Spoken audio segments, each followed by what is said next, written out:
మీ business ఏదైనా మీ ఊర్లో promotion చేయాలంటే అది సుమన్ టీవీతోనే సాధ్యం. ఇప్పుడే సంప్రదించండి. నమస్తే, welcome to Suman TV. Nizamabad జిల్లాలో హత్యలు కలకలం రేపుతా ఉన్నాయి. సో ఈ హత్యల వెనుక ఎవరున్నారు మూల కారకులు అంటే మెయిన్గా చెప్పుకోవాల్సింది మనకి ఈ చిల్లర దొంగలు కావచ్చు.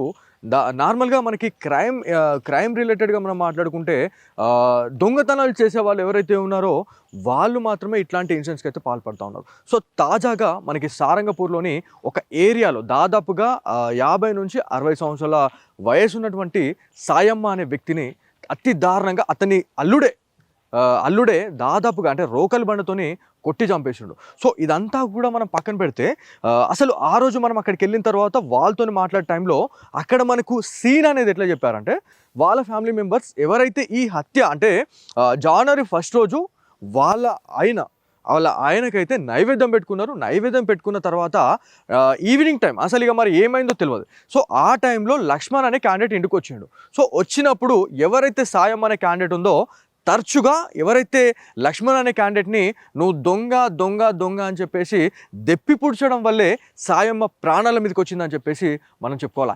ఎందుకు ఈ దొంగ అని చెప్పేసి తను అన్నదంటే ఉమ్మడి నిజామాబాద్ జిల్లాలో దాదాపు 40 నుంచి 45 దొంగతనాలకు సంబంధించిన కేసులు అనేది లక్ష్మణ్ పైన ఉన్నాయి.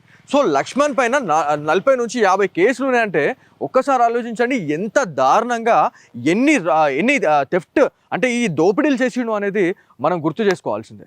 సో దీంతో పాటు ఉమ్మడి నిజామాబాద్ జిల్లాలో ఒక హత్య కేసు కూడా లక్ష్మణ్ పైన ఉంది అని చెప్పేసి మనకు పోలీస్ అధికారులు అయితే చెప్పడం జరిగింది. సో ఈ ఇన్సిడెంట్ తెలిసిన తర్వాత దాదాపు 48 గంటల్లో ఈ కేసును అయితే ఛేదించినట్లు మనకి సిఐ సురేష్ గారు అయితే చెప్పడం జరిగింది. సో ఇదంతా కూడా మనం పక్కన పెడితే ఆ రోజు ఈ క్రైమ్ సెగ్మెంట్ గురించి మనం మాట్లాడుకుంటే అక్కడ ఎవరైతే జనవరి 1 రోజు ఇన్సిడెంట్ అయింది. సో జనవరి 1 నుంచి దాదాపుగా 2 రోజుల తర్వాత ఈ హత్య అనేది బయటకు వచ్చింది అనేది మనకు తెలుస్తుంది. సో ఈ 2 రోజుల టైంలో మరి ఏమైంది అంటే అక్కడ ఎవరైతే నివసిస్తున్నటువంటి స్థానిక ప్రజలు ఎవరైతే ఉన్నారో తను ఒక స్వీపర్ సో తను అంటే డ్యూటీ అంటే తను స్వీపింగ్ పని చేసుకుంటుంది కాబట్టి మార్నింగ్ వెళ్ళిపోతుంది, ఈవినింగ్ వస్తుంది అని చెప్పేసి అదే ధోరణితోని వాళ్ళు చెప్పుకోలేకపోయారు. ఒకవేళ వాళ్ళ కొడుకులు కావచ్చు లేకపోతే వాళ్ళ కూతుర్లు ఎవరైనా ఉన్నా కూడా ఈ హత్యకు సంబంధించి బయటపడేది. కాకపోతే వాళ్ళ ఇంట్లో ఆమె ఒక్కామెనే సాయమ్మ అనే క్యాండిడేట్ ఒక్కామెనే ఉంటుంది కాబట్టి అసలు ఈ 2 రోజులు కూడా ఈ ఇన్సిడెంట్ అనేది బయటకు రాలేదు. సో ఎవరైతే ప్రీ ప్లాన్డ్గా అల్లుడినే ఈ మాట అన్న తర్వాత ఆ అల్లుడు కక్ష పట్టిండు. సో కక్ష పట్టిన తర్వాత అతి దారుణంగా రోకలి బండతోని తలపైన మోపి చంపేసిండు అని చెప్పి తెలుస్తూ ఉంది.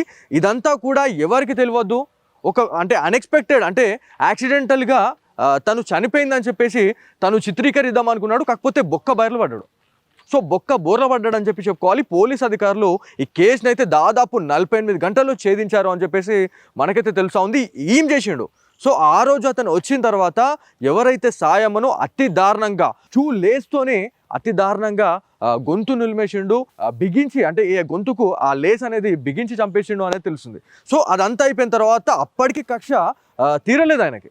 సో పదే పదే ప్రతిసారి కూడా సాయమ్మ లక్ష్మణ్ని నువ్వు దొంగ అని చెప్పేసి దెప్పి పొడిచడం వల్లే లక్ష్మణ్ అనే క్యాండిడేట్ అతి దారుణంగా అలా అత్తమ్మనే చంపేసిండు. సో ఇట్లా చంపేసిన తర్వాత కూడా రోకలి బండ అంటే పక్కనే ఉన్నటువంటి ఒక రోకలి బండ సహాయంతోనే తన తలపైన కొట్టిన తర్వాత అతి దారుణంగా మొత్తం బ్లీడింగ్ అనేది అయింది మొత్తం మనకి.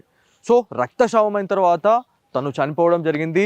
దాదాపు 2 రోజుల తర్వాతనైతే ఈ ఇన్సిడెంట్ అనేది బయటకు వచ్చిన తర్వాత కుటుంబీకులు బోరున విలపించిన పరిస్థితి ఉంది. కాకపోతే ఉమ్మడి నిజామాబాద్ జిల్లాలో ఇట్లాంటి ఇన్సిడెంట్లు జరగడం అనేది చాలా బాధాకరం అని చెప్పుకోవాలి. ఎందుకంటే ఇవాళ వావి వరుసలు తేడా లేకుండా ఇవాళ అన్న లేదు, తమ్ముడు లేడు, అక్క లేదు, చెల్లె లేదు, మనకి తల్లిదండ్రులను కూడా ఇవాళ కొట్టి చంపేస్తూ ఉన్నారు. ఇవాళ అత్తమామల్ని కొట్టి చంపేస్తున్నారు. అంటే ఒక్కసారి ఆలోచించండి అసలు ఏం జరుగుతూ ఉంది. అసలు నిజామాబాద్ జిల్లానే కాదండి 2 తెలుగు రాష్ట్రాల్లో కూడా ఇట్లాంటి ఇన్సిడెంట్లు జరగడం పట్ల చాలామంది వల్ల భయపడతా ఉన్నారు.